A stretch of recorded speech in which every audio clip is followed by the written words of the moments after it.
In today's video, we're going to talk about one of the suckiest parts of entrepreneurship and real estate, which is that there are no guarantees. There's not necessarily a safety net, and when we mess things up, there are real consequences. Let's talk about it.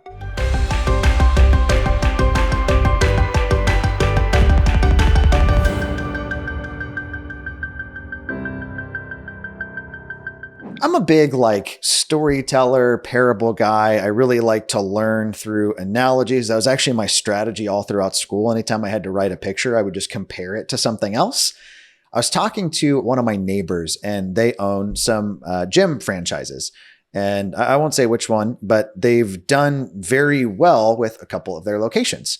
And they kind of put everything on the line, bet on black, leased a super expensive, trendy space, had 100 members, credit cards in hand, swiped, ready to go for a launch party. And then 2 days before, county came in during what that happened in 19 that I won't name and said, hey, your business is closed. How do you plan for that? Their landlord wasn't like, oh yeah, you don't have to pay us the rent that's due on the lease. They were like, oh, you're going to pay or we're going to evict you. Right? We're going to send it to collections. Their franchisor wasn't like, oh, you don't need to pay your dues. They were like, it kind of sounds like a you problem. I think as entrepreneurs, we often have this misconception of well, what are the guarantees? I had somebody ask me the other day if I would guarantee them success in real estate if they followed our methods. Now, my promise has always been, if you're doing what I'm telling you to do, I'll bend over backwards to make you successful, but I can't guarantee your success, let alone even my own. Every time I do a marketing campaign, every time I do a project, there's a lot of risks that we're attempting to mitigate to ensure a profitable outcome. So let's talk about just a few of them to kind of paint an accurate picture here. The first one being your market. Every real estate market is different. If you're in Los Angeles, you're going to have a different experience than if you're in Nashville. If you're in St. Louis, Missouri, you're going to have a different experience than if you're in Orlando. What works in one market might not work as well in another. What generates tons of leads in one market might not generate very many leads, but might generate conversions in another. So one of the reasons I'm a big fan of being in a mastermind surrounded by people all around the country, we can talk about, hey, what's working in your market? Okay, let me try that in mine and see, is that effective here or not? I had two of our guys recently chatting. One was in an expensive Western market. The other was Northeast. And Western guy was like, hey man, not getting the amount of lead flow that I want. Guy in the Northeast was like, oh yeah, similarly, those lists haven't been fruitful for me with direct mail, but this list is where all of my deals come from. Well, that's great feedback to try across similar price points, even though the market's different. Variables with your market also include is there a ton of inventory? Are people buying? Is stuff selling? Are things sitting, right? You can have a beautiful flip, but if it looks like every other cookie cutter flip and it's priced the same as every other cookie cutter flip, is probably not going to move. You need to do something different, try a different strategy there. Maybe places with more land, maybe a more unique design, maybe not rehabbing it to the nines and selling it at a cheaper price point so somebody can afford to get into a nicer area. Second variable that I can't control, no vendor you hire can control, is how you communicate with folks, how you show up, how you talk to your sellers. Are you respectful? Are you polite? Do you show up on time? Guess what? If you're abrasive, nobody's going to want to do business with you. If you sound very salesy, used cars salesman-y, like I'm trying to get something out of you, people probably aren't going to sell with you. My approach has always been hey, let me get to your side of the table as fast as possible, and we can talk about how together we can achieve the goal you want, which is selling this particular property. Another variable is going to be an individual's access to capital or cash. Give you a great example. We had a deal come in off of a radio ad in one of our markets, and it's looking like a $14 million development deal with about $4 million in net profit on this sucker. That sounds super exciting, but guess what? It's going to take about $4 million of cash upfront risks to really get the thing spinning before banks will step in to provide relief. Well, if I'm in that market and I don't have $4 million, I can say, I didn't get any deals. Somebody else with $4 million though, they're like, I got a $14 million deal. I've even seen this on smaller scales of if somebody can only afford to do one project at a time and a second one comes in, what are they going to do? They're probably going to miss out on that second deal. So then everything they've tried was half as effective because they missed out on the other one that came in. One that spanked me in the past has been my understanding of construction being limited.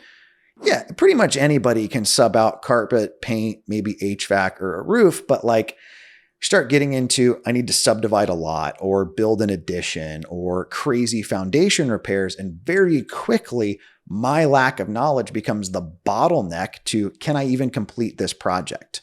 I'm a big believer in newer investors starting out with like smaller, faster turns, but you get a deal that's a 100, 150K remodel. It's a deal, but is it a deal for you? Another huge variable about why nobody can guarantee your success or mine in real estate is how we comp properties. If you ask 5 investors what a house is worth or 5 agents what a house is worth, you're going to get 5 very different answers.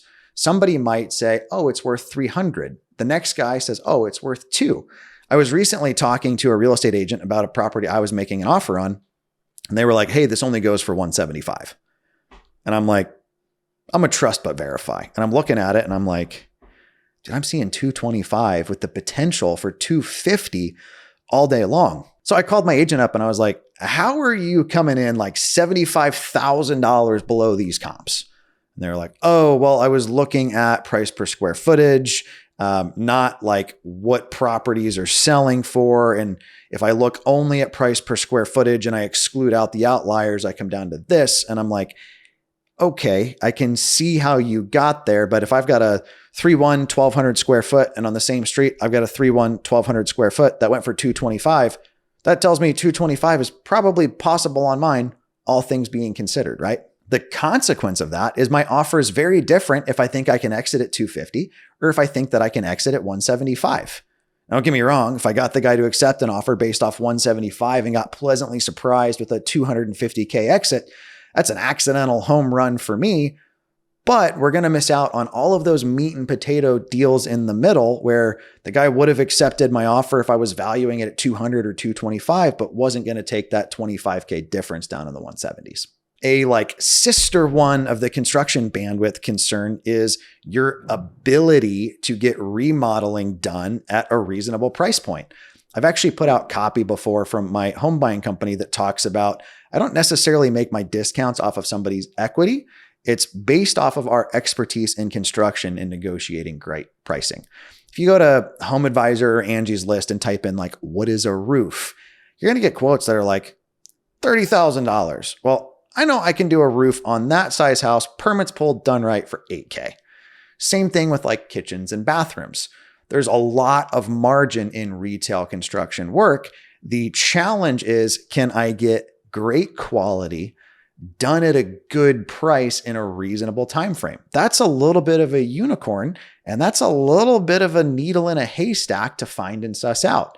If I'm using Angie's List pricing on projects and I'm going to a seller and the place just needs, say, a kitchen and a bathroom, I might be like, this is a $100,000 remodel. Whereas I know with my contractors that I've used for years, I can do that bathroom for 5 to 8K. I can do that kitchen for 12 to 15.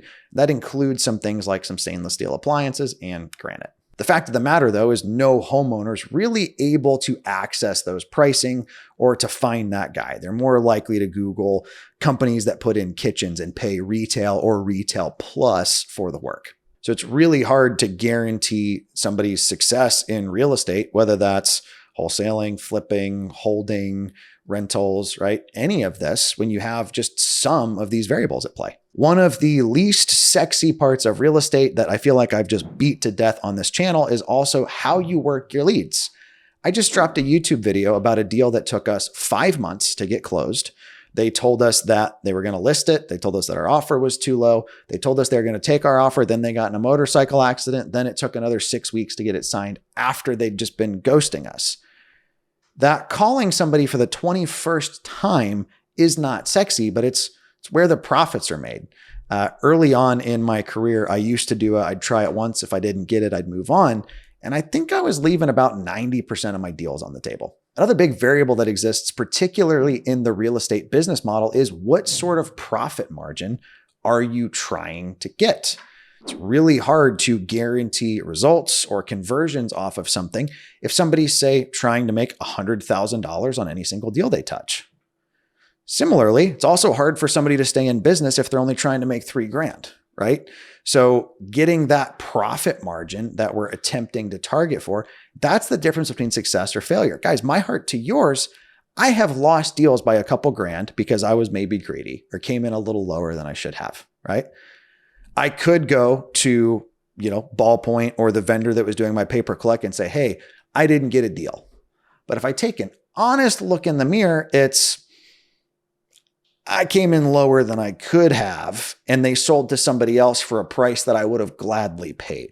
Another thing that we can't control is when people decide to sell. The average seller that reaches out to us in our CRM lives in there for like 40 to 50 something days before they initially go under contract with us. That doesn't even take into account the person that we marketed to that sat on the letter for weeks or months or years before they call. I'm a big fan of setting the proper expectation of if you want to dabble in real estate, you probably shouldn't get into marketing. I just shared a win from one of our guys in CCF. He's got a deal with $700,000 in equity. If I asked you, hey, do you want to make $700,000 on one property? You're not going to tell me no. The unsexy, true part of that, though, is that lead sat in his Resimpli account for over 800 days. Do you know how many people I've seen wash out in the past 800 days because they thought this was going to be easy or fast? One thing that I've found to be true in all of my years in the direct-to-seller real estate investing space, I've been at this for a decade now. You can give two people the same list of opportunities, the same list of sellers, the same tools, and they're going to get different results out of it based off of these variables. I've got some other content that I'm putting out kind of around this. As the guy that owns a marketing company, right? I own Ballpoint Marketing. It's not a secret. It's my most consistent source of deals. I am intimately aware of the weight of responsibility when somebody does marketing for us. They have their hopes, their goals, their dreams tied up in that campaign. And we're going to apply everything we know on our end to get them the absolute best results possible based off of our track record as a company and my personal experience investing and running CCF. That being said, there are all of these variables here. We can try to remove these variables as much as we can or improve skill sets or train around them. But the fact of the matter is this business takes work. It is risky. There are times campaigns don't pan out or don't pan out in the time frame that we like. That being said, direct-to-seller real estate investing for me has been absolutely game-changing. I can point to hundreds of other people that would tell you the same. It's been one of the best ways that I've found for the average person to build tremendous success, whether that's rentals, whether that's flips, whether that's wholesales, or whether that's Airbnbs. I didn't go to college. I had my first full-time job at 17. I feel like if I can figure this out, so can you. I've been in this real estate investing direct-to-seller space for the past 10 years. And if there's one thing I've had to kind of learn the hard way, it's just brutal personal responsibility. I have to take ownership of every variable that I can control. And to be blunt, that's not super fun. It's not super sexy. And it's definitely not like in vogue in current culture. As an entrepreneur, as a business owner, as a real estate investor, our business, our financial livelihood hinges on our ability to execute, to perform, and to close deals. Sometimes those decisions are to try a different marketing company, try a different marketing medium, or even move markets. My heart to yours, though, if you're in this real estate investing business, you have to protect your headspace and you have to be looking for where is the opportunity in the leads that I've generated. Thank you guys for taking the time to watch today's video. Hopefully you found it helpful. I realized I don't think I've ever seen anybody talk this bluntly about like, here's all the ways we can mess it up. Hopefully you enjoyed it. If you haven't already, be sure to like and subscribe. We'll talk to you next time.